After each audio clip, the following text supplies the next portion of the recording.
هرچی گفتن بگو من نبودم. ابدا نبوده. آفرین دقیقا همین. نمیگین کار کدومتون بوده نه؟ قربان باور کنین ما نبودیم. خودم آمارتون رو در میارم. تو جان دیشب ساعت 8 کجا بودی؟ من آره دیشب به بطری که دستم خورد افتاد زمین و دستم برید. قربان به خدا دروغ میگه خودش بود. اگه قسم حق ما هم قسم خوریم. دیشب ساعت 8 من اصلا خونه نبودم.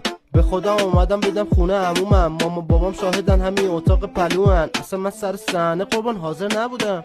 شما بله خوبی؟ بله خدا رو شکر ساعت 8 تو کجا بودی؟ بله چی؟ بله چی؟